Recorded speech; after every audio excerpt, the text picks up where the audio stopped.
Lines மீடியாவுக்கு நீங்கள் அளித்து வரும் ஆதரவுக்கு மிக்க நன்றி. தொடர்ந்து எங்களுடன் இணைந்திருங்க. லைக் பண்ணுங்கள், சப்ஸ்கிரைப் பண்ணுங்கள், நண்பர்களுக்கு பகிருங்க. நாம் இணைந்து பயணிப்போம். வணக்கம் நண்பர்களே. இன்னைக்கு நம்ம கூட அரசியல் களத்தில் உரையாடுறதுக்காக இணைந்திருப்பவர் நாம் தமிழர் கட்சியுடைய புவனகிரி வேட்பாளர் சகோதரி சுமதி சீனிவாசன் அவர்கள். வணக்கம். வணக்கம். நல்லா இருக்கீங்களா? நலமாக இருக்கேன். நீங்கள் எப்படி இருக்கீங்க? நல்லா இருக்கும். எப்படி இருக்குது? தேர்தல் பரபரப்பு எல்லாம் முடிஞ்சிருக்கு. நம்ம அந்த பரபரப்புக்குள்ளே போகிறதுக்கு முன்னாடி சுமதி சீனிவாசன் யார் அப்படிங்கிறதுல போயிடலாமா? போயிடலாண்ணா. நான் வந்து வடலூர், என்னுடைய சொந்த தொகுதி குறிஞ்சிப்பாடி தொகுதி. நான் 2021 அங்கே தான் நின்னேன். அதுக்கப்புறம் அண்ணன் வந்து இப்போது நீங்கள் வந்து புவனகிரியில் நில்லுங்க அப்படின்னு சொல்லும்போது இப்போ 26 புவனகிரி தொகுதியில் நின்னேன்னா. உங்களுக்கு ஊர் வந்து பூர்வீகமே வடலூர் தான்? வடலூர் தான். பூர்வீகமே வடலூர் தான். எனக்கு வந்து 2 பசங்க. பெரியவன் வந்து வேலைக்கு போயிட்டுருக்கான், அங்கே தான் சென்னையில் தான் வேலைக்கு போயிட்டுருக்கான். சின்ன பையன் வந்து மருத்துவர். இப்போது ஹார்ட் அட்டாக்கில் வந்து இறந்து ஒரு 2 வருஷம். அது பெருசாக நான் ஒன்று சொல்கிறது இல்லை. நிறைய இடங்கள்ல நான் அது சொல்ல மாட்டேன். இருந்தாலும் எல்லாத்தையும் அது அப்படியே ஓடிட்டுருக்கு. அது என்ன திடீர்னு ஒரு கார்டியாக் அரெஸ்ட் மாதிரி தம்பிக்கு அது வந்ததுனால 2023 அதுக்கப்புறம் ஒரு வருஷம் களத்திலே இல்லை. நான் என்னுடைய கணவரோட போய் இருந்துட்டேன். ரொம்ப துயரமான. சரி, உள்ளே இருந்துகிட்டே இருந்தோம்னா அது சரி வராது அப்படின்னு சொல்லிட்டு தான் திருப்பி நான் களத்துக்கு வந்தேன். அப்புறம் எல்லாம் கொஞ்சம் கொஞ்சமாக தான் திருப்பி வந்தது. அப்புறம் நின்னது. அப்புறம் அண்ணன் வந்து 26 கேட்கும் பொழுது நிற்கிறேன் அப்படின்னு சொன்னார். எப்படி இதுக்குள்ளே வந்தீங்க? அரசியல் களத்துக்குள்ளே வந்தீங்க நீங்கள்? அது என்னுடைய கணவர் தான். நான் அதை திரும்பவும் சொல்லணும். ஏன்னா அவர் வந்து நம்ம தேசிய தலைவருடைய ஒரு பின்தொடர்ந்து ஒருத்தர் வந்துட்டு இருந்தவர். ஏன்னா அண்ணாமலை பல்கலைக்கழகத்தில் தான் அவர் படித்தார். இப்போ படிக்கும்போது அந்த காலகட்டம் நீங்கள் எடுத்தீங்கன்னா 90, 89 காலகட்டம்லாம் ஈழத்தமிழர்களுடைய அந்த இது ரொம்ப ஒரு உக்கிரமாக இருந்த பகுதி. நிறைய பேர் வந்து நம்ம ஊர்களெலாம் வந்து தங்கியிருந்த ஒரு காலகட்டம். அப்போ அவர் வந்து அதெல்லாம் பார்த்துட்டே இருக்கும்போது அண்ணன் முதல் முறையாக ராமேஸ்வரத்தில் ஒரு கூட்டம் போடும்போது நம்ம ஈழத்தை பற்றி பேசும்போது இதை அவர் கேட்டிருந்து சொன்னார். என்கிட்டையும் சொன்னார், இது மாதிரி சுமதி சீமான் ஒருத்தர் வந்து நம்ம தலைவரை பற்றி அவருக்கு ஒரு பெரிய அடையாளத்தை கொடுத்த நிகழ்வு அது சொன்னார். அதுக்கப்புறம் 2010 அண்ணன் கட்சி தொடங்கின உடனே அண்ணனை பார்க்கணும் நிறைய முயற்சிகள்லாம் வந்து. ஏன்னா அவர் வெளியில் இருந்தார். அதுக்கப்புறம் ஒரு தொடர்பு எடுத்து அண்ணன் கூட பேசும்போது, அண்ணன் நான் இது மாதிரி செயல்படணும், நான் யார் கூட நின்று செயல்படுறது எனக்கு தெரியல, எங்கேருந்து எங்கே தொடங்குறதுலாம் தெரியல அப்படின்னு சொல்லும்போது கடல் தீபன் அவருடைய எண்ணெய் கொடுத்து, கடலூரில் இருக்கார் தம்பி, நீ போய் பார்ப்பான்னு அப்படியே வந்தது தான். அப்புறம் அவர் கூட இருக்கும்போது நமக்கு ஒரு புரிதலுக்கு இந்த மாதிரியான அரசியல் இந்த இளம் சார்ந்த விஷயங்கள் இதில் உங்களுக்கு இந்த இதுக்கு முன்னாடியே தெரியுமான்னு? தெரியும். அப்பா ஒரு அரசியல்வாதி தான். எங்கள் அப்பா ஒரு அரசியல்வாதி. அவரு திமுக. அதை சொல்லுங்க, நம்ம எல்லாம் அதுல இருந்தானே வர்றோம். அங்கிட்ட இருந்து புரண்டு தானே வந்து ஒரு நல்ல தண்ணிக்கு வாஞ்சி வர்றோம். அப்பா வந்து திமுக ஒரு பிரமுகர் தான் அவரு வீடு. அதனால அப்பா வந்து அரசியல் எப்போதுமே இருந்துட்டே இருப்பாரு. அவரு எங்க போனாலும் என்ன கூட்டிட்டு போவாரு. அவர் பேர் என்ன பேரு? கோதண்டராமன், முத்து கோதண்டராமன். பக்கத்து ஊர். நம்ம என்னோடதுலேருந்து ஒரு 15 நிமிஷம் தான் இருக்கும் அப்பா ஊர். பக்கத்து ஊர் அவங்க. உங்களுக்கு தெரியும், பண்ருட்டி பெயர் போன ஒரு ஊர். பண்ருட்டிக்கு பக்கத்தில் தான் ஊர். அப்போ அந்த ஒரு ஆரம்ப காலகட்டத்திலேருந்து அப்படியே பயணித்தவர் தான். அப்போ அப்பா கூட நான் இருப்பேன். அப்பாவுக்கு எப்படின்னா பெண் பிள்ளை இல்லை, அக்கா இருக்காங்க. அக்காவுக்கு வீட்டில் பெரியவங்க, உடனே அக்காவுக்கு கல்யாணம் ஆயிடுச்சு. ஆனால் நான் சின்ன பொண்ணுன்னும் போது அப்பாவுக்கு வந்து எல்லாமே ஊர் வந்து ஒரு கிராமம். அப்படி தன்னுடைய பொண்ணை வந்து நல்லா படிக்கணும், எல்லாத்துலேயும் வந்து ஒரு ரவுடி பேபியாக உருவாக்கியிருக்காரு. ரவுடின்னு சொல்ல தன்னம்பிக்கையோட வளரணும். அப்பா சொல்கிறது இல்லை ரவுடி பேபி தான், அது உண்மைதான். அதை நான் ஒத்துக்கிறேன், பொய்ய சொல்ல தயாராக இல்லை. அவர் என்ன சொல்லுவார், அப்பா அடிக்கடி சொல்லுது, பெரிய பொண்ணு வெளியே போனால் அடி வாங்கிட்டு வரும், சின்ன பொண்ணு வெளியே போனால் எல்லாரையும் அடிச்சுட்டு வருது. அப்படிதான் அது சொல்லி அனுப்புவார். யாரு கூட நீ சண்டை போடக்கூடாது அப்படின்னு எனக்கு வெளியே போனால் சொல்லி அனுப்புறது அப்படிதான். அதனால அப்பா என்ன பண்ணான்னா, பெண்கள் எப்போதுமே தைரியமாக இருக்கணும்டா, சொந்த காலில் நிற்கணும், நாளைக்கு எப்படி வேணாலும் காலம் மாறும், ஆனால் நீ ஒருத்தருடைய எதிர்பார்த்து நீ வாழக்கூடாது. அதனால நீ வந்து சொந்தமா இருக்கணும்னா நல்லா படி, அரசியல் தெரிஞ்சுக்கோ. ஆனால் அப்பா வந்து எல்லா மேடைகளுக்கும் போகும்போது அப்பா கூட்டிட்டு போவார் என்ன. அம்மா வந்து வீட்டில் தான். அம்மா நான் அப்பாவோடது வந்து முந்திரி பருப்பு பிஸ்னஸ்ன்றதுனால அம்மா அதை பார்த்துக்குவாங்க. சரி, இவரை நீங்கள் சீனிவாசன் ஒரு திருமணம் பண்ண பிறகு இந்த இந்த அரசியல் களத்துக்குள்ள இன்னும் உங்களுக்கு எனக்கு ஏன்னா அது வந்து அதில் என்னன்னா அந்த திராவிட அரசியல் வேற மாதிரி இருக்கும். இது தமிழ் தேசிய அரசியல்னும் போது நம்ம அது புரிதல் வேற. அந்த கூட்டங்களுக்கும் போயிருப்பீங்க.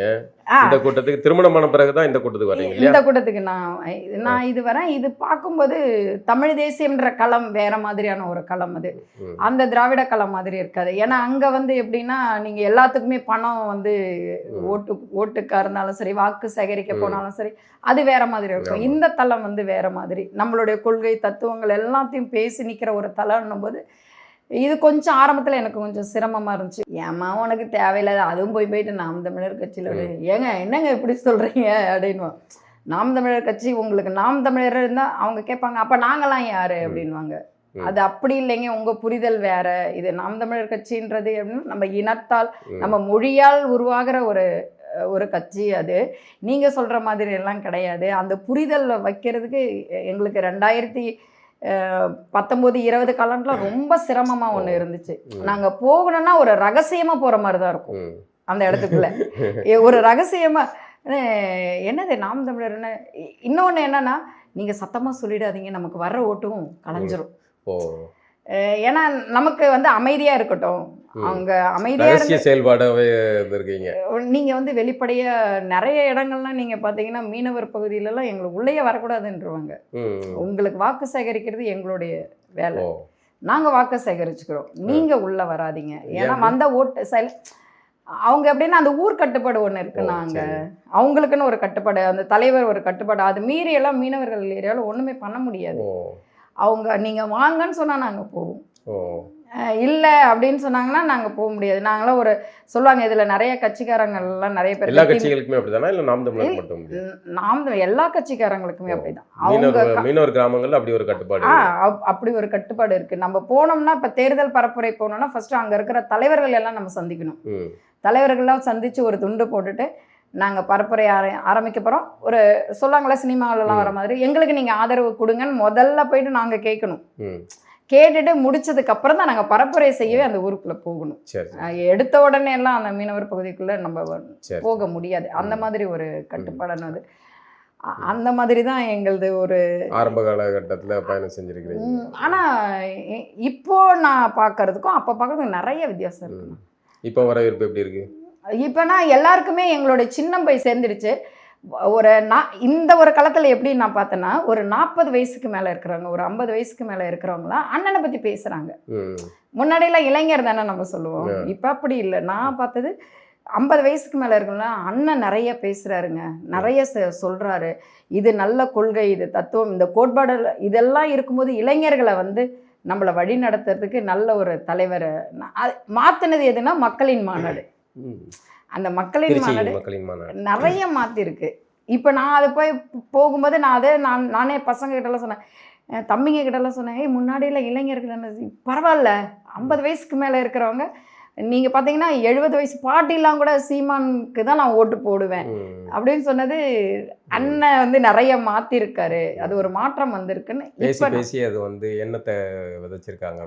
ஆமாம், அது உண்மைதான். அது நான் நிறைய அந்த மாநாட்டுக்கு திரண்ட அந்த கூட்டம் அதை பார்க்கும்போது தொலைக்காட்சிகள் காணொலிகளில் பார்க்கும்போது இவ்வளோ இது தமிழர்கள் இவ்வளோ ஏக்கத்தோடு தான் இருந்திருக்காங்க, அதை ஒருங்கிணைக்கிறதுக்கு ஒரு ஆளுக்கு வர வேண்டியது இருந்திருக்கு அப்படிங்கிற இது வந்து எல்லாருக்கும் போய் சேர்ந்துருக்குல்ல. புவனகிரி தொகுதி நீங்கள் எடுத்துக்கிட்டீங்கன்னா உண்மையே சொல்லணும்னா பாரதி ராஜா படத்துக்குள்ளே போயிட்டு வந்த மாதிரி இருந்துச்சு எனக்கு. அந்த கல்லுக்குள் ஈரம்லாம் ஒரு படத்தை நீங்கள் போனீங்கன்னா எப்படி இருக்குமோ அந்த மாதிரி ஊர் தான் அது. அந்த ஊரில் கூட ஒரு 60-70 வயசு பாட்டி நான் சீமானுக்கு தான் ஓட்டு போடுவேன்னு சொல்கிறது வந்து அண்ணா எந்த அளவுக்கு அவர் விதைச்சிருக்காரு. ஏன்னா இதை நாங்கள் ஒரு வேட்பாளராக நான் சொல்கிறத விடவே என்னுடைய நான் வந்து சீமான் அவருடைய முகமாக தான் நின்னேன். நான் ஒரு சுமதி சீனிவாசனா நிற்கல, நான் ஒரு சீமானோட எல்லாம் நிறைய பேர் சொன்னாங்க நான் சீமானுக்காக தான் நான் போடுறேன்னு. நீ யாருக்கா வேணாலும் போடு, எங்கள் அண்ணனுக்கு தான் போடுறேன், நானே எங்கள் அண்ணனுடைய முகமாக தான் நிற்கிறேன். அப்படி சொல்லி தான் நாங்கள் களத்தில் நின்னோம். அப்படிங்கும்போது ஒரு 60-70 வயசு பாட்டிங்கெல்லாம் அண்ணனை பற்றி பேசுகிறாங்கன்னொடனே மாற்றம் வந்திருக்கு. இளைஞர்கள் பேசுகிறாங்களா? இளைஞர்களை அதுதான் சொல்கிறேன், இளைஞர்களை விட நான் பார்த்தது இது 2வது 40 வயதை கடந்தவர்கள்ட்ட இந்த ஆதரவு நிலை அதிகரிச்சிருக்கு. ஏன்னா அந்த மாதிரி பேசுகிற ஆட்கள் கிடையாது அங்கே இருக்கிறவங்க. அதுவும் நீங்கள் புவனகிரி தொகுதி எல்லாம் எடுத்துக்கிட்டீங்கன்னா, குறிஞ்சிப்பாடி தொகுதி, புவனகிரி தொகுதி எல்லாமே நீங்கள் எடுத்துக்கிட்டிங்கன்னா நிறைய திமுக தான் நிறைய பேசுவாங்க. அப்படி விட்டால் அதிமுக அதை தாண்டி எதுவும் பேச மாட்டாங்க. ஆனால் இன்னைய தேதியில் நாம் தமிழரை பற்றி பேசுகிறாங்க அப்படின்னும் போது மிகப்பெரிய ஒரு மாற்றம் மக்களின் மாநாடு தான் வந்திருக்கு. அது அண்ணன் எடுத்தது வந்து சரியான ஒரு நேரம், தேர்தல் கால நேரத்தில் அதை எடுத்தது. எங்கே போனாலும் அந்த மாநாடை வச்சு தான் நாங்கள் பேசிகிட்டு இருக்கோம். அது உண்மைதான். எப்படி இருக்கு உங்களுக்கு அந்த ஆரம்ப காலத்தில்? நீங்கள் ஆரம்ப காலத்துல இருந்து பயணம் செய்கிறீங்க நாம் தமிழர்ல இல்லையா? கட்சி தொடங்கிய காலத்துல இருந்து பயணம் செய்கிறீங்க. உங்கள் கணவர்கள் மூலமாக நீங்களும் சேர்ந்து பயணம் செய்கிறீங்க. அப்போ வந்து இதுக்குள்ளே போனப்போ இந்த கட்சி இந்த அளவுக்கு வளரும் அப்படின்னு நினைச்சீங்களா? இந்த அளவுக்கு அப்போ இருந்த காலகட்டமும் இப்போ இந்த அளவுக்கு ஒரு இடைப்பட்ட ஒரு 15 ஆண்டுகள் எனக்கு எப்படின்னா, பொதுவாகவே நான் ஒரு விடயங்கள் எனக்கு ஒன்று பிடிச்சிருச்சுன்னா அது ஒரு சரியான பாதை அப்படின்னா அது வளர்றதுக்கு கொஞ்சம் காலம் எடுக்கும். ஆனால் நம்ம வந்து பொறுமையாக இருக்கணும். அதை தான் நான் யோசித்தேன். இது வளரும், உடனே இருக்காது, ஆனால் வளரும்ன்ற நம்பிக்கை எனக்கு இருக்குது. ஏன்னா இதனுடைய இப்போது ஒரு கூட்டத்துக்கே போறோம், ஒருத்தன் குடிக்காம ஒருத்தன் வரான். நீங்க எனக்கு எல்லாத்தையும் என்னமே எனக்கு தெரிஞ்சு தமிழ்நாட்டுல இன்றைய தேதிக்கு அது ஒரு மிகப்பெரிய சாதனை தான். சாதனை. ஒரு கட்சி நிகழ்வுக்கு நம்ம டாஸ்மாக் கடையில போய் பாட்டில் வாங்கிட்டு குடிச்சிட்டு போகாம போய் உட்காரணும், நம்ம போய் அந்த இதை கெடுத்துடக்கூடாதுங்கிற எண்ணமே ஒருத்தருக்கு வருதுங்கிறதே பெரிய சாதனை. அது அந்த ஒரு கட்டுப்பாடோட நிக்கிறாங்க இல்லையா, அதை யாராலுமே அசைக்க முடியாது. அந்த இடம் வந்து நான் ரொம்ப அசந்து போன ஒரு இடம் அது. ஏன்னா நாங்கள் கண் கூட நம்ம பார்க்குறோமா, அது ஒன்று எனக்கு இதில் வந்து ஒரு பெரிய ஒரு பற்று. இன்னொன்று என்னென்னா, நீங்கள் 1000மே நீங்கள் போய் நின்னா கூட ஒரு பெண்ணாக நான் இத்தனை வருஷம் இந்த களத்தில் நிற்கிறேன்னா யோசிச்சு பாருங்க. ஏன்னா எல்லாருமே ஒரு பாரம்பரிய குடும்பத்திலேருந்து தான் வந்திருக்கோம். திடீர்னு ஒன்றும் யாரும் வரல. அப்போ ஒரு பெண்ணா நான் நிக்கிறேன் அப்படின்னா என்னை சுத்தி இருக்கிற பசங்க எப்படிப்பட்டவங்க, தம்பிங்க நம்பிக்கை நமக்கு வந்து ஒரு பாதுகாப்பு எண்ணம் வந்து இதை கொடுக்குது இல்லை? அதுதான் முக்கியம். நான் வேற எது வேணா நீங்க சொல்லுங்க, எனக்கு கட்சி கோட்பாடு எல்லாம் இருக்கு, தத்துவங்கள் கொள்கைகள் எல்லாம் இருக்கு. அதை தாண்டி ஒரு பெண்ணா நான் நிக்கிறேன்னா என்னை சுத்தி இருக்கிற நபர்கள் எப்படிப்பட்டவர்கள், அதை பார்க்கும்போது அந்த இதுல நான் 100 விழுக்காடு நாம் தமிழர் தான். நீங்க அசைக்கவே முடியாது. ஏன்னா என்னுடைய கணவர் வந்து இங்க கிடையாது, வெளியூர்ல இருக்காரு. நான் வந்து நம்ம அரசியல் களத்துல இருக்கோம் அப்படின்னா அது வந்து எவ்வளவு ஒரு பாதுகாப்பு இல்லைன்னா நான் இருப்பேன் முடியுமா? என்ன தவறான ஒரு பார்வைன்றது இருந்துச்சுன்னா நான் அந்த இடத்துல நிக்க மாட்டேன். 1000மே சொல்லுங்க, நான் இருக்க மாட்டேன். அப்ப என்னுடைய நாம் தமிழர் அப்படின்னும் போது அந்த பெண்மைக்குரிய அந்த பெண்ணுக்குரிய ஒரு மதிப்பு ஒரு மரியாதை என்னுடைய இடத்துல இருக்கு. அதை வந்து எனக்கு நான் 100 விழுக்காடு சொல்லுவேன். ஏன்னா எல்லா கட்சியும் நானும் பார்க்குறேன். கூப்பிடும் போதே அது வேற மாதிரி சொல்லி தான் கூப்பிடுவாங்க பெண்களை. எனக்கு அதுவே வந்து அப்படியெல்லாம் மானம் கெட்டு போய் ஏன்ப்பா அந்த கட்சியில் இருக்கீங்களாம் கேட்ட ஆள் தான் நான். வருவாங்க அப்படிப்பட்ட ஒரு இதில் வரும்போது நான் முதல்ல அரசியலுக்கு வரும்போதே அவங்க சொன்னாங்க, ஏமா இது நமக்கு தேவையில்லை. வீட்டில் என்ன சொன்னாங்க? ஐயோ நமக்கு இது தேவையில்லாது, நீ எதுக்கு போன அப்படின்னாரு. எங்கள் அப்பாவே சொன்னாங்கம்மா, இன்னும் அந்த கட்சியில் வந்து நம்ம காசு கொடுத்தெல்லாம் நீங்களாம் ஜெயிக்க மாட்டீங்க, ஏமா அதிலெல்லாம் போய் நிற்கிறேன் அப்படின்னாரு. சொன்னேன், அப்பா என்னப்பா இப்படி சொல்ற? அவரு திராவிடரா பேசியிருக்காரு, நீங்க தமிழரா இருக்கீங்க, திராவிடர்களுக்கு காசு கொடுத்தாதான் வெற்றி வாங்க முடியும். சொன்னேன், அப்பா உன்னோட அரசியல் எங்க கொண்டு வராதீங்க, அது வேறப்பா எங்களோடது வேறப்பா அப்படின்னா. திராவிடத்தை தூக்கி எட்ட வச்சிருங்க, ஆனால் அவங்க போகிற கொள்கை தத்துவம் எல்லாம் கரெக்டு தானே. அப்போ ஒரு நிமிஷம் வச்சு அது வந்து மானர், அது வந்துலாம் இல்லை, சரியாக தப்பான்னு மட்டும் சொல்லுங்கன்னு. அது கரெக்டு தான்ப்பா, ஆனால் இன்றைய கால அரசியலுக்கு அது எடுபடாது இல்லைம்மா அப்படின்னாரு. நான் கேட்டேன், ஏன்ப்பா நீங்கள் வந்து ஒரு காலத்தில் நான் 89லலாம் ஈழத்தமிழர்கள் இங்கே வரும்பொழுது அப்பா அடைக்கலம் கொடுத்தாரு. அப்பா அடைக்கலம் கொடுத்து அவங்களுக்கு வேலையும் போட்டு, ஏன்னா அங்கே முந்திரி பருப்பு வியாபாரன்றதுனால அங்கேயே அந்த ஃபேக்ட்ரியில் அப்பா அவங்களுக்கு வேலையும் போட்டு கொடுத்தாரு. தனியாக ஒரு இடமும் ஒதுக்கி கொடுத்து அவங்க தங்கிக்கிறதுக்கு எல்லா ஏற்பாடும் பண்ணார். எல்லாமே உதவி செஞ்சார் அப்பா. ஒரு கிட்டத்தட்ட ஒரு 3 மாதம் செஞ்சார். அதுக்கப்புறம் இந்த மாதிரி நீங்கள் உங்களை அரெஸ்ட் பண்ணிடுவாங்க அப்படின்லாம் அவங்க சொல்லும்போது அப்பாலாம் அது வரும்போது நான் பார்த்துக்கிறேன், வர வரைக்கும் அவங்க என்ன நம்பி எங்கே போகிறதுன்னு தெரியாமல் குழந்தை குட்டிகளோட வந்திருக்காங்க அப்படின்னு ஆதரவு கொடுத்தவர் தான். அதெல்லாம் இல்லைன்னு சொல்லுவேன். நிறைய இது நிதி உதவியெல்லாம் பண்ணியிருக்காரு. அவங்களே வச்சு செஞ்சுருக்கேன். அப்பா நீ ஏன் செஞ்சுருக்கல்லப்பா? நான் தான் கேட்டேன், ஏன் செஞ்ச அப்படின்னு கேட்டேன். நம்ம தமிழர்கள் தானேப்பா நீ செஞ்ச. அவர் ஒன்றும் பதில் சொல்ல முடியல. சரிப்பா உனக்கு எது சரின்னு படுதோ நீ அந்த காலத்தில் நின்று. அம்மா என்ன சொன்னாங்க? அம்மா அதில் வந்து பெருசாக ஒன்று தலையிட மாட்டாங்க. அம்மா சொல்லாங்க அது எது பிடிச்சிருக்கோ அது செய்யுது அப்படின்வாங்க. அப்படின்னு சொன்னாங்க. முழுக்க உங்களுடைய கணவர் தான் உங்களுக்கான முழு ஒத்துழைப்பு என்னுடைய கணவர் தான். நான் அதை எங்கே சொன்னாலும் நான் 100 விழுக்காடு சொல்லுவேன். இப்பயுமே நான் புவனகிரி தொகுதியில் நிற்கும் பொழுது தனியாக இருக்கக்கூடாதுன்னு 1 மாதம் கரெக்டாக 40 நாள் விடுப்பு எடுத்துட்டு தான் வந்தார். நேற்று தான் கிளம்புனாரு. அது அவருடைய முழு அரசியல்ல மனைவியை நிற்க வச்சு பார்த்து அதுக்கு பங்களிப்பு செஞ்சு அதை பார்க்கறதும் ஒரு அழகுதான். அது ஒரு ஆண்மை தான். அது பெண்களுக்கு இருக்கிற ஒரு சின்ன சின்ன விடயங்களை இந்த புரிதல் வந்து வருது ஆண்களுக்கு. இது இயல்பாக தன்னியல்பாக வருது அப்படிங்கிறது ஒரு அமைப்போட இது அப்படின்னு நான் நிறைய பார்த்து வியந்தது உண்டு. அதுதான் சொல்றேன். குடிக்க அந்த பரப்புரை இருந்தாலும் சரி கரெக்டாக வருவாங்க, அந்த நேரம் பார்ப்பாங்க, அது என்ன செய்கிறாங்க, அது அந்த மாநாடாக இருக்கட்டும், அந்த கட்டமைப்பு எந்த கட்சியிலையுமே வராதுங்க. நான் என்னை 1000 பேர் என்ன சொன்னாலும் சொல்ல நெஞ்ச நிமித்திட்டு நான் சொல்ல, ஏய் நாம் தமிழில் இருக்க உங்கள் கட்சியில் ஒரு பொண்ணுங்க வெளியில் வந்துட்டா எனக்கு பதில் நீ சொல்லு, நான் இதே இடத்துல நான் வந்து உங்ககிட்ட மன்னிப்பு கேட்குறேன் அப்படின்னு. எல்லா இடத்துலையுமே நாங்கள் இப்போ இல்லைன்னா நான் ஒரு இடத்துல நான் நின்று பேசுகிறேன்னா தைரியமாக நின்று பேசுகிறேன். நாம் தமிழருங்கிறது அதை வந்து கம்பீரமாக சொல்லுவேன் நான். நீ என்ன வச்சிருக்க, நீ கொள்கை கோட்பாடே விட்டுருங்க. அந்த ஒரு கட்டமைப்பு இப்படி தான் இருக்கணும். இப்போ தலைவர்லாம் இப்போ காந்தி சொல்லியிருக்காருல்ல, 12 மணிக்கு ஒருத்தங்க போனால் ஒரு பொண்ணு போனால் வரணும்னு. நம்ம அதை படிச்சிருக்கோம். வெறும் படிப்பித்தல் தான் அது, செயல்முறையில் நம்ம பார்த்ததில்ல. ஆனால் இதையே வந்து நம்ம தலைவர் ஈழத்தில் வச்சிருக்காரு அப்படின்னும் போது நாங்கள் என்ன யோசிக்கிறோம் இப்போனா, அந்த ஒரு நிலை நம்ம தமிழ்நாட்டுக்கு வரணும். அதில் ஒரு புகைப்படம் நான் பலமுறை சொல்லியிருக்கிறேன். எனக்கு ரொம்ப ரசித்த புகைப்படம் உண்டு.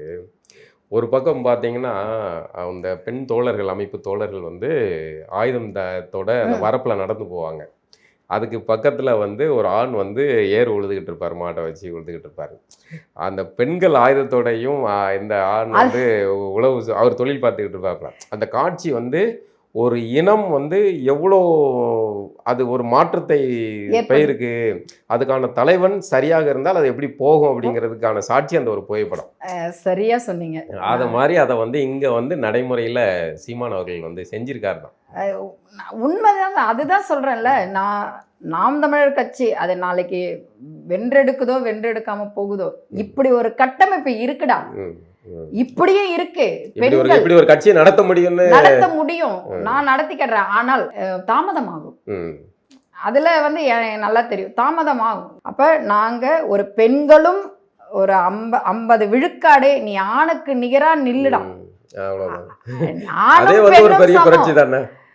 வெற்றி தோல்வி அடுத்தது. முதல்ல அதை நிற்க வைக்கிறதுக்கான சரிசமமா நிற்க வைக்கிறது அப்படிங்கிறது வெறும் சொல்லு இல்லாம செயல மாத்துறது. நீ சொல் பெரியார் 1000 பேசல. நான் சொன்ன பெரியார் வந்து படிக்க வச்சாரு, குடிக்க வச்சாரு. நான் அதே பெரியார், உனக்கு யாரு பிடிக்குது நீ யார் கூட வேணாலும் இருந்துக்கோன்னு சொல்றது இதுவா பேச்சு? இதுவா நீ அப்ப பெரியார வந்து பெரியார் என்னன்னோ அது வழியில தவறா கூட்டு போறது. சுதந்திரத்தை கொடுத்து அது தவறான பாதைக்கு வழி. அப்ப சுதந்திரம் என்பது என்னன்னா, நான் என்ன செய்ய விரும்புகிறேனோ அதையெல்லாம் சுதந்திரம் கிடையாது. நான் எதை செய்ய விரும்பலையோ அதை நான் செய்யாம இருக்கிறது தான் என்னுடைய சுதந்திரம், ஒரு பெண்ணுடைய சுதந்திரம். ஆண் குடிச்சிட்டு சாக்கடையில் விழுந்து கிடக்கான், இல்லை குடிகாரப்பெல்லாம் இருக்கான், வந்து குடும்பத்தை நடுத்தர் கொண்டு வந்துடுறான் வைக்கான்னு நம்ம வந்து வருத்தப்பட்டுக்கிட்டு இருக்கும்போது, சரி நம்ம அவனையே திருத்துறதுக்கு படாத பாடுபட்டுக்கிட்டு இருக்கோம். ஏண்டா இப்படி ஆயிட்டீங்க அப்படின்ட்டு. இங்கே வந்து நைஸாக அப்படி ஒரு சத்தம் வரும், பெண் குடித்தால் என்ன தவறு? நாங்கள் இவங்க கிட்டே போராடிக்கிட்டு மாரடிச்சுக்கிட்டு இருக்கோம்டா, இவங்கள திருத்ததுக்கு முடியாம. அது எவ்வளோ ஆபத்தானது, போதை எவ்வளோ ஆபத்தானது நாங்கள் கதறிக்கிட்டு இருக்கோம். நீ இதில் வந்து குடும்பத்தை இன்னும் கூட சீரழிக்கிறதுக்கு பெண் குடித்தால் என்ன தவறு அப்படின்னு கேட்டனா இது சுதந்திரமா? இதுக்கு பேர் சுதந்திரமா அப்படிங்கிற கேள்வி. இதைத்தான் வந்து இந்த கூட்டம் முற்போக்கின் பேர்ல இதை சொல்லி கொடுத்து பெண்களை மடை மாற்றி விட்டாங்க. இது சுதந்திரமே கிடையாது. அதுதான் சொல்றேன், இது சுதந்திரம் கிடையாது. குடிக்கிறதே தவறு நீங்க சொல்ற மாதிரி. அதே பெண்ணும் குடிக்க கூடாது. குடிக்கிறது கூட உங்களுக்கு தனிப்பட்ட வகையில பிடிச்சிருக்குன்னா தனிப்பட்ட சுதந்திரம். பெண்ணோ ஆணோ அவங்களுக்கு குடிக்கணும் தனிப்பட்ட சுதந்திரம். அதை வந்து நம்ம தலையிட முடியாது, அவங்களோட வீட்டுக்குள்ள பண்றாங்கன்ட்டு. நம்ம பொதுவாக சொல்லலாம், குடியை கெடுக்கணும்னு நம்ம சொல்லலாம், புத்தி உள்ளவங்க பொழைச்சிக்கிடுவான், அதுதான் இது. ஆனால் அந்த குடிப்பதை ஒரு புரட்சிகரமான செயல், கட்டுடைத்தல்னு நீ கற்பிக்க பாரு, அது எவ்வளவு பெரிய அயோக்கியத்தனம். அதைத்தான் சொல்றோம். ஒரு பெண்ணுக்கு பிடிச்சிருக்கு, அவங்களுக்கும் வந்து குடிக்கணும்னா அதுதான் என்னதான் இருக்கு அது அப்படின்னு குடிச்சு பார்க்கணும்னா அது விஷத்தை வாங்கி சாகிறதுக்கு சமம் தான் அது. நீ குடிச்சிட்டு போ, ஆனால் அதுக்கு ஒரு முற்போக்கு முலாம் பூசாத. குடிப்பது வந்து ஒரு புரட்சிகரமான சிந்தனை அப்படின்னு சொல்லாத அப்படிங்கிறது தான் நம்மளுடைய வருத்தம். அதைத்தான் திராவிட கூட்டம் வந்து கற்பித்து பெண்களுக்கு வந்து சிந்தனையில் வந்து பெண்ணிய விடுதலை அடைகிறதுக்கு பதிலாக அவர்களுடைய உடையில் விடுதலை அடைய வைப்பதும் பல அதை வர நம்ம வந்து இப்படி சொன்னோம்னா அவங்களுக்கு பிடிக்காது. கள்ளக்காதல் அதெல்லாம் சொன்னால் பிடிக்காது அவங்களுக்கு.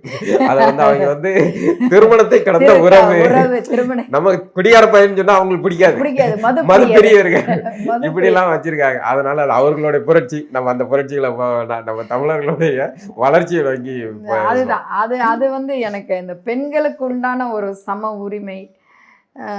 இன்னும் சொல்ல, உரிமை என்பது நீ கொடுத்து வாங்குறது உரிமை கிடையாது, அது பிச்சை. எனக்கா நானா வேற கிடைக்கிறது தான் உரிமைங்கிறது. என்னுடைய இயல்பு, அது இயல்பானதா இருக்கும். நான் கேட்கிறேன், பெண்ணுன்னா இப்படிதான் இருக்கணும்னு ஏதாவது இருக்கா? உடல் வாகுல தான் வேறுபாடு. மற்றபடி நீங்க எடுத்துக்கிட்டா எந்த துறையில பெண் இல்லை, எல்லா துறையிலையும் இருக்காங்க. அப்ப நான் உனக்கு சுதந்திரம் கொடுத்துருக்கேன், நீ எல்லாத்தையும் செய்யணும், அதுவே தவறு. யாருமே சொல்வேன், என்னுடைய கணவரா இருந்தாலும் சுதந்திரம்ங்கிறது சுதந்திரமா இருப்பது அதை வந்து ஒருத்தங்க கொடுக்குற அப்படின்னு சொல்றதுங்கிறது, நீ யாரப்பா எனக்கு கொடுக்கறது? நானும் சக மனுஷி, நகமும் சதையும் கொண்ட ஒரு மனுஷி. நான் ஒன்ன மாதிரி தான் நானும். அப்படியே இருக்கும்போது கொடுக்குறன்றதே தவறு. அது அந்த ஒரு மனிதன் இப்படிப்பட்ட ஒரு சமுதாயத்தில் ஒரு பெண்ணுக்காக நீங்களும் நில்லுங்க, உங்களுடைய தேவைகளை நீங்களே பார்த்துக்கங்கன்னு ஒரு மனுஷன் ஒருத்தர் நிறுத்துறாருன்னும் போது அவர் 1000 கொள்கையை வச்சிருக்கட்டும், 1000 தத்துவங்கள் வச்சிருக்கட்டும், அந்த இடத்துல ஒரு ஆண்மகனாக வந்து நான் சீமானண்ணனை வந்து எங்கேயோ வச்சு அது சொல்லவே முடியாது. வார்த்தைகள் இல்லை, வார்த்தைகள் இல்லாத பெண்ணுடைய பார்வையில இருந்து அதை பார்க்கும்போது அது மிக உயர்ந்த செயலாதானா. நீங்க பாருங்களேன், அது உண்மைதானே. வீட்லயே வந்து பொம்பளை பிள்ளை ஜாஸ்தி பேசாத அப்படின்னு சொல்ற ஒரு இடத்துல வாங்கடா, அரசியலுக்கு வாங்க. நீங்க வரும்போது தான் அந்த களம் வந்து களமா இருக்கும். ஒரு யாரோ ஒருத்தர் தவறு செய்தாலும் அது தட்டி கேட்கிற இடத்துல ஒரு பெண்ணாக நீ நில்லு, உனக்கு என்ன தேவையோ நீ எடுத்துக்கோ, நீ அதிகாரத்தை நீ ஏற்று அப்படின்னும் போது எனக்கு இருக்கிற வலி உங்களுக்கு தெரியுமா? பிரசவ வலி எல்லாமே சொல்கிறாங்க, எல்லா வலியும் சொல்கிறாங்க. ஆனால் என்னுடைய வலி எப்படி இருக்குன்றது, ஒரு குழந்தைய இப்போ நீங்கள் இப்போ 8 வயசு குழந்தைக்கும், 8 வயசே விடுங்க, 8 மாத குழந்தைகிட்ட என்ன இருக்குன்னு எனக்கு தெரியல, 80 வயசு பாட்டிகிட்ட என்ன இருக்குன்னு தெரியல. ஆனால் சமூகம் அந்த அளவுக்கு பால்பட்டு போயிருக்கு. அந்த ஒரு நிமிடம் கூட அந்த ஒரு நொடி அந்த குழந்தை என்ன வலி அனுபவிச்சு இல்லைங்களா? அது ஒரு பெண்ணாக என்னால் உங்களாலேயும் உணர முடியும். நான் ஆண்களை என்றைக்குமே நான் இதுவாக சொல்லலை, உங்களாலேயும் உணர முடியும். அதை விட வலி ஒரு பெண்ணாக ஒரு கணவனே பிடிக்காத ஒரு நேரத்தில் நம்மளை தொடும்போது அதனோட வலி என்ன இருக்குன்றது தெரியும் இல்லைங்களா? அப்படி இருக்கும்போது ஒரு குழந்தைய அப்போ அவனை என்ன செய்யணும், அந்த இடத்துல அவனுக்கு என்ன சட்டங்கள் பெண்கள் முடிவு பண்ணணும், பெண்கள் தான் முடிவு. இந்த சமுதாயத்தில் சட்டங்கள் இல்லாமல் இல்லைனா எல்லாத்துக்கும் சட்டம் இருக்குது, எல்லாத்துக்கும் இருக்கு.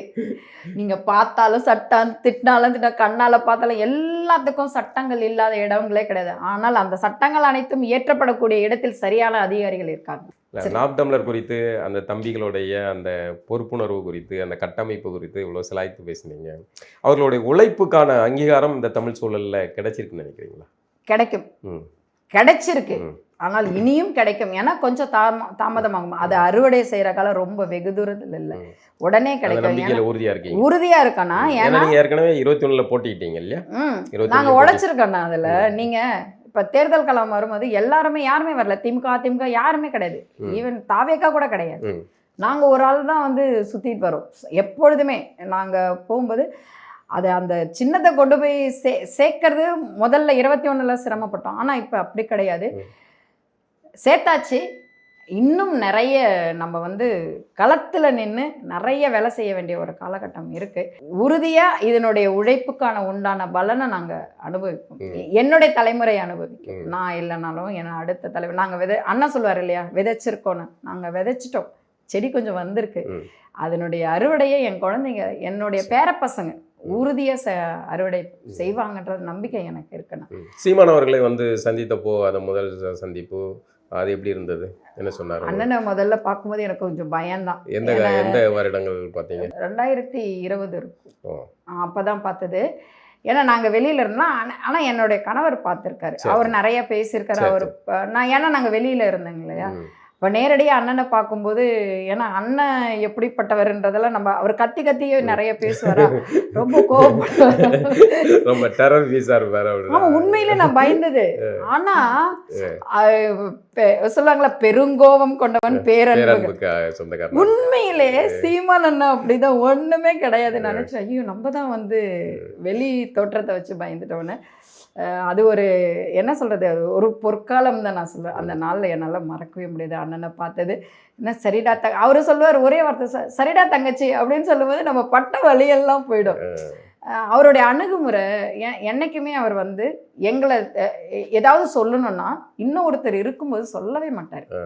அந்த ஒரு பண்பு எனக்கு அவர்கிட்ட ரொம்ப சத்தம் போடுறதா இருந்தா கூட வந்து அது இப்ப நாங்க ஏதோ ஒழுங்கினமா நிக்கிறோம் அப்படின்னா பக்கத்துல இருக்கிற தம்பி கிட்ட திட்டுவாரு, டேய் உட்காருங்கடா அப்படின்னு. ஏய் அது நமக்கு உட்கார அவன் நாங்க என்ன புரிஞ்சுக்க, இது நம்மள உட்காரு. அவங்க முடிஞ்ச பிறகு எங்களை திட்டுவாங்க, நீங்க பண்ற தப்புகளை நாங்க. ஆனா அவர் ஒரு நல்ல ஒரு மனிதர். இந்த சமுதாயம் வந்து அவரை இழக்கக்கூடாதுன்னு நான் வந்து உண்மையே சொல்லணும்னா, நல்ல ஒரு மனிதர். இந்த சமுதாயம் அவரை இழந்துடக்கூடாது. நான் திருப்பியும் சொல்ல, மக்கா நீங்கள் பயன்படுத்திக்கோங்க. ஒரு ஒரு பெண்ணுங்களை மதிக்கக்கூடிய ஒரு மனுஷனும், ஒரு இளைஞர்கள், இந்த சமுதாயத்தில் மக்கள் எப்படி இருக்கக்கூடிய ஒரு நல்ல ஒரு மனிதன் தயவு செய்து நம்ம இழந்துடக்கூடாது. நான் அது வந்து அண்ணன் ஏன்னா நிறைய கூட்டங்களில் நான் அண்ணன் பின்னாடி தான் உட்கார்ற மாதிரி ஒரு சூழல் வரும். நான் நல்லா கவனிப்பேன். அதனால் நான் சொல்கிறேன், போகிற போக்கில் நான் சொல்கிறதே கிடையாது. அப்போ அந்த பெண்கள் கிட்ட பேசுகிற முறை, அணுகிற முறை, பசங்க கிட்ட அணுகிறது, திட்டுவார். திட்டிட்டு அப்புறம் போகும்போது தோல்ல கைப்பட, ஏய் வாடா என்னடா சொல்லிட்டேன்னு, அண்ணன் தானடா அப்படின்வாரு. நமக்கு ஐயோ அவர் பேச மாட்டாரா, சொல்ல மாட்டாரா அப்படின்னு. அதுதான் சொல்கிறேன், நல்ல ஒரு மனிதர், நல்ல ஒரு அரசியல் தலைவர். ஒரு அமைப்பை இந்த அளவுக்கு கொண்டு வர முடிகிற ஒருத்தருக்கு வந்து அதிகாரம் கிடைத்தால் அதை வந்து அதையும் அது மாதிரி கட்டமைப்போட மாற்றணும்னா, நான் என்ன கொஞ்சம் தாமதம் எடுத்தால் கூட அந்த அவர் வந்து அதுலேருந்து வெளியே பின்வாங்காமல் இருக்கார் பாருங்க. நாங்களுமே என்றைக்காவது மலராதான்ற ஒரு எண்ணத்துல தான் ஓடிட்டு இருக்கோம். எங்க மனச்சோறு வந்தது இல்லையா உங்களுக்கு? இல்லண்ணா, உறுதியா. ஏன்னா எனக்கு ஒரு நாம் தமிழர் தம்பிகள் கூட இல்ல இது பொய்யான வார்த்தை கிடையாது. அதாவது அரசியல் புரிதல் இருக்கிறவங்களுக்கும் சரி, ஒரு பெண்ணா நான் இருக்கிறதுனால ஒரு குடும்பத்தை உதாரணமா வச்சுக்கிறேன். நான் என் குடும்பத்திலேயே அண்ணன் தம்பிங்க இருந்தாலும், கணவர் வீட்டு பக்கம் இருந்தாலும், இவங்க எல்லாம் மாறுவாங்கன்னு நினச்சி தான் அந்த குடும்பத்தில் நம்ம இருக்கோம். எனக்கு பிடிக்கலன்னு நான் குடும்பத்தை வெளியே வந்தேன்னா நான் தோத்துட்டேன்னு அர்த்தம்.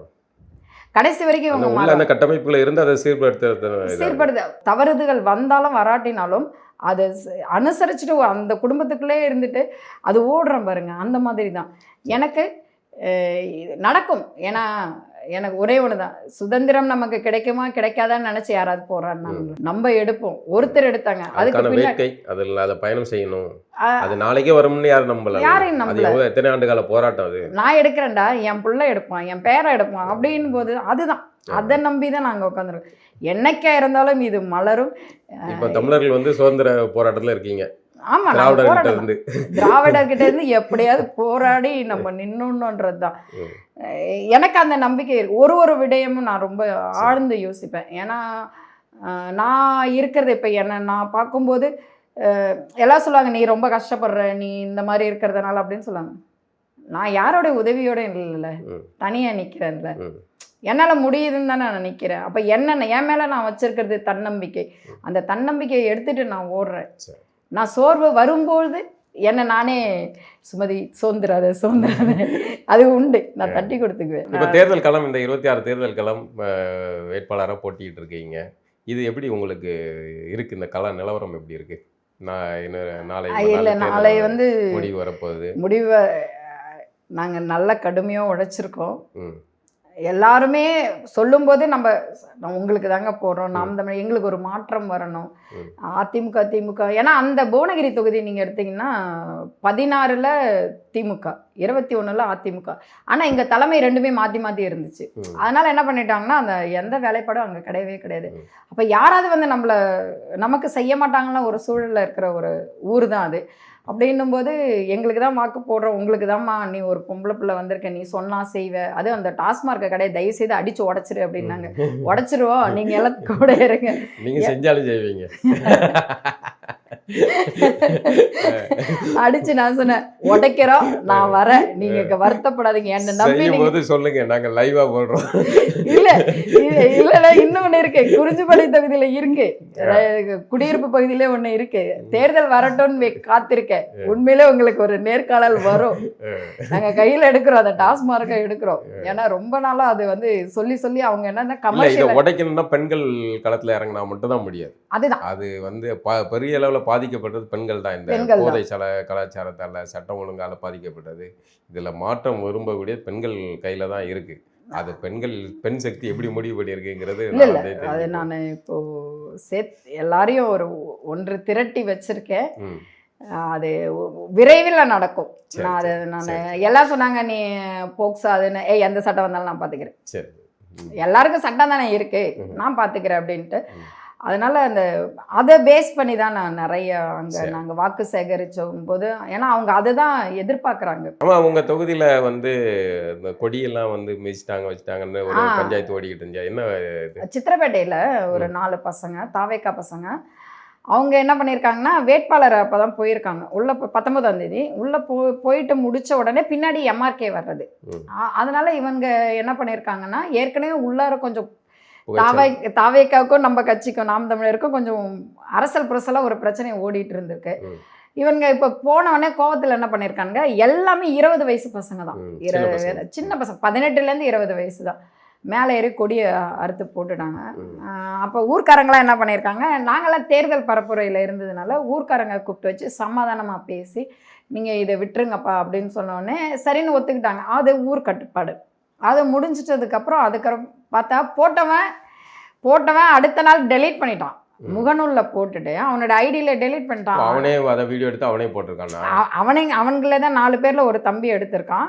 டெலீட் பண்ணான். ஆனால் போட்டால் கொஞ்சோடனே சமாதானம் ஆயிடுச்சுன்னொடனே வீடியோ டெலீட் பண்ணிட்டாங்க. ஆனால் அதுக்குள்ளே இவங்க பசங்க எல்லாருமே போனோடனே அது அப்படியே நிறைய சர்க்கிள் ஆனோடனே பெருசாக வெளியில் வர ஆரம்பிச்சு உலக தமிழர்கள் வரைக்கும் உலக தமிழர்கள் வரைக்கும் போனோடனே அப்புறம் நாங்கள் என்ன பண்ணோம், தேர்தல் முடிஞ்சிருச்சு. அப்புறம் அடுத்த நாள் இதில் பார்த்துட்டு உடனே நீங்கள் எல்லோரும் ப்ரெஷர் கொடுங்க, அந்த ஊர் தம்பிங்களாம் அக்கா நீங்கள் எடுத்தே ஆகணும், புகார் கொடுங்க அப்படின்னு. இல்லைப்பா இப்போ தான் தேர்தல் முடிஞ்சிச்சு, நானும் பார்க்கல, இப்போ தான் பார்த்தேன் அப்படின்னு சொல்லிட்டு தான் அப்புறம் எஸ்பி ஆஃபீஸ்க்கு போயிட்டு நாங்கள் கொடுத்தோம். அடுத்த நாள் வந்து 2 நாள் கழிச்சோன்னே அந்த பசங்க வீட்டில் ஒரே பிரச்சனை. அப்புறம் காவல் நிலையத்துக்கு கூட்டிகிட்டு வந்தாங்க. வந்துட்டு அக்கா அம்மா நாங்கள் மன்னிப்பு கேட்குறோம் அப்படின்னோடனே எனக்கு அந்த பசங்களெல்லாம் பார்க்கும்போது என்ன சொல்கிறதுனே தெரியல. அப்போ அங்கே இருக்கிற நம்ம தம்பிங்களுக்கு கூட சொன்னாங்க, சின்ன சின்ன பசங்களாக இருக்காங்களா, அப்புறம் நம்ம பிள்ளைகள் மாதிரி தானே, நம்ம பிள்ளைங்கள் மாதிரி. அப்புறம் என்ன செய்கிறோன்னு தெரியாமல் அப்பயும் நாங்கள் கேட்டேன், நீங்கள் வந்து இந்த கொடியை பற்றி உங்களுக்கு தெரியும் தானே தம்பி, நீங்கள் ஏன்டா இப்படி பண்ணீங்க அப்படின்னா பேசாமல் நிற்கிறானுங்க. அவங்க அம்மாங்கெல்லாம் வந்து வயசு பசங்க, வாழ்க்கையே போயிடுமா, நீங்கள் ஏதாவது பண்ணுங்க அப்படின்னோடனே யாரோ ஒருத்தர் தான் சொன்னார். யாருன்னு எனக்கு பின்னாடி நின்று ஒருத்தர், நம்ம தலைவர் இருந்தால் கூட மன்னிச்சிருவார், ஏன்னா சின்ன பசங்களாக இருக்கானுங்கல்ல, நீங்கள் கொஞ்சம் பாருங்களேன் அப்படின்னு சொன்னாங்க. நாங்களும் வந்து தண்டிக்கிற எண்ணத்தில் நாங்கள் வரலப்பா, நீ ஒரு குரல் பதிவு ஒன்று போட்டு விட்டுரு, குரல் பதிவு என்ன பார்த்தாங்கன்னா எல்லாம், அதுக்கப்புறம் அவங்க என்ன முடிவு எடுக்கிறாங்களோ நாங்கள் எடுத்துக்கிறோம் அப்படின்னு சொன்னதுக்கப்புறம் தான் குரல் பதிவு அது அந்த மாதிரி நடந்துச்சு. இப்போ இந்த விஜயோடைய வரவு இதெல்லாம் வந்து உங்களுக்கு தேர்தல் களத்தில் வந்து எப்படி இருந்தது? இல்லை, எங்களுக்கு வந்து விஜய்னா, நான் திரும்ப சொல்கிறேன், ஒரு களம் தேர்தல் அரசியல்னா யார் வேணாலும் வருவாங்க, யார் வேணாலும் போவாங்க, சண்டை செய்யணும் அவ்வளோதான். கமல் கூட வந்தார், ஐயோ கமல் வந்தவொடனே நாம் தமிழர் எங்கே போயிடுனாங்க, சொன்னவங்க தான் இடம் தெரியாமல் போயிட்டாங்க, சொன்னவங்க போயிட்டாங்க. அதே இடத்துல நாம் தமிழர் நின்றுச்சு, அங்கீகரிக்கப்பட்ட ஒரு கட்சியாக மாறிடுச்சு. இப்போ தாவேக்காவும் அதே தான், நம்ம தானே ஒரு ட்ரெண்டை செட் பண்ணுறது, தவைக்கா எங்கள் அண்ணா சொல்கிற மாதிரி கொஞ்சம் வேகமாக சொன்னால் டிவிக்கன்ற மாதிரி தான் வருது. பட் அதில் வந்து அதிர்வுகளில் எங்களுக்கு பெருசாக ஒன்றும் இல்லை. 26ஓட அவங்களும் காணாமல் போயிடுவாங்க, அதுதான் உறுதி. இல்லை, ஆனால் பெண்கள் கூட்டம் பெரிய அளவில் அவர்கள் எங்க சுற்றி அரசியலற்றது தான், நமக்கு அது புரியுது. அரசியலற்றவர்களாக இருக்காங்க, வருத்தமாக இருக்கு. ஆனால் இப்படி ஒரு தலைமுறை உருவாயிடுச்சு அப்படிங்கிற இது இப்போ இதில் இன்னொரு பார்வை ஒன்று என்னென்னா, இந்த அளவுக்கு கூட இங்கே இருக்கிற தம்பிங்கள் தங்கைகள்லாம் வந்து அண்ணா சொல்கிற மாதிரி ஒரு தற்குறிகளாக, ஒரு அரசியல் புரிதல் இல்லாமல், ஒரு திரை கவர்ச்சியில் இருந்துக்கிட்டு நமக்கு எதுக்கு அரசியல் தேவைப்படுது, ஏன் அரசியலுக்கு வரோம், அரசியல்லேருந்து சாப்பிட்றதுலேருந்து தூங்குற வரைக்கும் அரசியல் இருக்குன்னு புரிதல் இல்லாமல் ஒரு திரை கவர்ச்சியில் இப்படி ஒரு கூட்டம் கூட தமிழ்நாட்டில் இருக்கா அப்படின்னு வந்து தெரிவித்ததுக்கு தாவேக்காவுக்கு ஒரு நன்றி தான் சொல்லணும். அது உண்மையில் நன்றி சொல்லணும். ஏன்னா அடுத்தடுத்த கட்டம் வந்து நம்ம அவங்கள முறைப்படுத்துறதுக்கான ஒரு வழி இருக்கும். இப்போ உங்களோட தேர்தல் முடிந்தது, இப்போ முந்தைய கருத்து கணிப்பு பிந்தைய கருத்து கணிப்பு இதெல்லாம் பார்த்துக்கிட்டீங்களா? இந்த காமெடிகள்லாம் அதெல்லாம் எப்படி இருக்குது, என்ன தோணுது? இது பார்க்கும்போது ஒரு வேட்பாளராக உங்களுக்கு என்ன தோணுது? உண்மையிலே வந்து ஊடக தர்மங்கள்லாம், ஊடக பத்திரிகையாளர்லாம் எங்கே இருக்காங்கன்னு தெரியல. ஏன்னா ஒரு செய்தியை கொண்டு போகிறது கடைகோடியில் இருக்கிற மக்களுக்கு கொண்டு போகிறது. 2021 மே மாதத்துலேருந்து அண்ணா அறிவாலயத்தில் புதைச்சிட்டாங்களா? இவங்கெல்லாம் செத்தே போயிருக்கலாம், இவங்களாம் புதைச்சதோட எந்திரிச்சு வராமல் இருந்திருக்கலாம். ஏன்னா நீங்கள் பாருங்களேன், இன்றைக்கி காசு ஒரு ஓட்டுக்கு கூட காசு கொடுக்காம அங்கீகரிக்கப்பட்ட ஒரு கட்சியாக நாம் தமிழர் கட்சி இருக்குது. ஆனால் இவங்க ஊடகம் என்ன பண்ணுது, 3 முனை போட்டின்ற மாதிரி திமுக அதிமுக தாவேக்கா. இந்த தாவேக்கா எங்கேருந்து வந்துச்சு? மற்ற கட்சியில் நாம் தமிழர் கட்சியை வைக்கிதுன்னா, இந்த கருத்து கணிப்பை நாங்கள் பார்க்கும்போது 3 முனை போட்டி மாதிரி தான். திமுக அதிமுக அதுக்கப்புறம் செட் பண்றாங்க அவங்க அப்படின்னு ஒரு நரேட்டிவ் தான் அது. இப்போ நான் வந்து இந்த விடயத்தை நீங்கள் பேசி ஆகணும் நான் முடிவு பண்ணிட்டா பத்திரிகையாளர்கள் அதை செய்கிறாங்க. அதுதான் இங்கே நடந்துட்டு இருக்கு. இப்போ 8 விழுக்காடு நாங்கள் வாங்கி ஒரு அங்கீகரிக்கப்பட்ட ஒரு கட்சியாக இருக்கிற நாங்கள் இவங்க எங்கே வைக்கிறாங்கன்னா பிற கட்சிகள் அப்படின்னு வைக்கும்போது நல்லாவே தெரியுது இவங்க ஒரு நரேட்டிவ் செட் பண்ணுறாங்க. யாருக்காக பண்ணுறாங்க, இந்த அஜெண்டாவை எதுக்கு கொண்டு வராங்கன்னு பார்க்குற மக்கள்கிட்டே நான் விடுறேன். எல்லாருக்குமே நல்லா தெரியும். இன்னும் தன்னுடைய வாக்கு வங்கியை நிரூபிக்கல, அது இதுதான் சந்திக்குது, தேர்தலை சந்திக்குது முதல் தேர்தல். ஆனால் அந்த கட்சிக்கு கொடுக்குற முக்கியத்துவம், ஏன்னா ஊடகங்களில் காட்டப்படுற பிம்பங்கள், இந்த ட்ரோன் கேமராக்கள் மூலமாக காட்டப்படுற பிம்பங்கள் தான் வந்து அதை வச்சு நம்பி இவங்க பண்ணுறாங்க. அது எப்படி சரியாக இருக்க முடியும்? 4 முனை போட்டி, நாம் தமிழர் வெற்றி பெறுதோ இல்லையோ, வாக்கு வாங்குதோ இல்லையோ, களத்தில் அது நிற்குதுன்றதை விடவே, ஆனால் அது அங்கீகரிக்கப்பட்ட ஒரு கட்சி. இவங்க களத்திலே ஓட்டு வாங்கியே காமிக்காத ஒரு கட்சி, கிட்டத்தட்ட 0 ஒரு 0. இதில் நீ இப்போதான் தொடங்கியிருக்க, கட்சியே தொடங்கியிருக்க. ஆனால் அங்கீகரிக்கப்பட்ட ஒரு கட்சி நீ பிற கட்சியில் சேர்க்குறேன்னா இது ஊடக தர்மமா? இது என்ன இது? அப்போ காசு கொடுத்தா நீங்கள் என்ன வேணா பண்ணுவீங்களா? அம்மா அப்பாவை வந்து வேற மாதிரி சொல்லுவீங்களா? சித்தப்பா சித்தின்னு ஏதாவது சொல்லுவீங்களா? இல்லை, அது நாம் தமிழருக்கு நீண்ட காலமாக அவர்கள் ஆரம்பித்த காலத்திலிருந்தே இதான் நடந்துகிட்டு இருக்கு. அவர்களை பிற கட்சிகள் இதர கட்சிகள் மற்றும் பல இது எனக்கு எப்படி தோணுதுன்னா, ஆனால் களத்தில் அவங்க வளர்ந்துக்கிட்டு தானே இருக்காங்க. நீங்கள் யார் வேணா என்னை புறக்கணிங்க, ஆனால் இந்த சமுதாய மக்களோ இந்த சமுதாயமே என்னை புறக்கணிக்கிறது இல்லை. எங்கள் அண்ணனையோ இந்த கட்சியை யாரும் புறக்கணிக்கிறது இல்லை. ஏதோ ஒரு இடத்துல அவங்க அங்கீகரிக்கப்படுறதுனால தானே நாங்கள் முன்னாடி வந்துட்டு இருக்கோம். யாரோ ஒருத்தர் இவர் செய்கிற அரசியல் சரியானதுரான நாங்களாம் ஒன்றும் ஓட்டு போட்டுக்கல இல்லையா? மாற்றி அங்கீகரிக்கிறோன்னா தேசிய அரசியல் தேர்தல் களத்தில் ஒரு முக்கிய தாக்கத்தை உருவாக்குற நிலைக்கு நாம் தமிழர் வந்துடுச்சு. அது தாங்க முடியாம தான் இவங்க வந்து வேற ஒரு ட்ரெண்டை வந்து இவங்க செட் பண்றாங்க. எப்படின்னா, நாம் தமிழர் கட்சி என்ன காசே கொடுக்காம ஒரு தமிழ் தேசியத்தை பேசி ஒருத்தவன் அங்கீகரிக்கப்பட்ட ஒரு கட்சியில வந்து நிக்கிறான் அப்படின்னும் போது உன்னுடைய ஒரு காழ்ப்புணர்ச்சி சொல்ல, எனக்கு பிடிக்காத ஒருத்தவனை வந்து அவன் எதிரியா இருந்தா கூட, அவன் பிடிக்காதவனா இருந்தா கூட எதிரியோட சேர்ந்துக்கிறது. எதிரிக்கு எதிரி நண்பன்ற மாதிரி நீங்கள் மற்ற தாவேகாவோட சேர்ந்துட்டு நீங்கள் ஆயிரம் மறைக்கலாம். தமிழ் தேசியத்தை யாராலையும் எந்த காலத்துலையும் மறைக்கவே முடியாது. இதை இப்போ எடுத்துக்கோங்க, தேர்தல் முடிஞ்சிருச்சு. ஸ்டாலின் என்ன பண்ணார்? ஸ்டாலின் வந்து கொடைக்கானல் போயிட்டார், இன்ப சுற்றுலான்னு போயிட்டார். உதயநிதி ஸ்டாலின் வந்து துபாய்க்கு போயிட்டார். நம்ம வழக்கம் போல் தாவேக்காவோட விஜய் வந்து என்ன பண்ணியிருக்காரு, ஒரு ஊராக போயிட்டு வந்தார். இப்போது வேளாங்கண்ணியில் இருக்கிறதா பாவம் அந்த ஃபாதர் தான் வந்து கடவுள்கிட்ட என்னை வந்து காப்பாற்றுங்க அவர் வந்து இருக்கிற ஒரு சூழலில் அவர் இருந்திருக்கார். ஆனால் எங்கள் அண்ணன் அடுத்த கட்டம் மே 18க்கு உண்டான ஒரு வேலை எங்கள் அண்ணன் செஞ்சுட்ருக்காரு, களத்தில் நின்றுட்டுருக்காரு. அடுத்த கட்டம் எந்த மக்களுக்கான போராட்டம் எது எடுக்கணும், எந்த மக்கள் ஒவ்வொரு நிலையிலும் மக்களோட பக்கம் வந்து நின்றுட்டே இருக்கிறவர் எங்கள் அண்ணன். ஒரு போராட்டையும் எடுத்துக்கோங்க. நாங்கள் அப்போ எங்களுக்கு வந்து வெற்றி தோல்வியை தாண்டி நாங்கள் எப்பொழுதும் மக்களோட இருக்கிறோம், மக்கள் நலனுக்காக இருக்கிறோன்னு எங்கள் அண்ணன் ஓடிட்டுருக்காரு. மே 18க்கு உண்டான வேலை தொடங்கிட்டாரு. யார் சரியான அரசியல் தலைவன் அப்படிங்கிறது மக்கள் வந்து புரிஞ்சுக்கணும். புரிஞ்சுக்கிற காலம் வெகு விரைவில் வரும்னா நான் அதை நம்பி தானே நிற்கிறோம். ரொம்ப நன்றிண்ணா.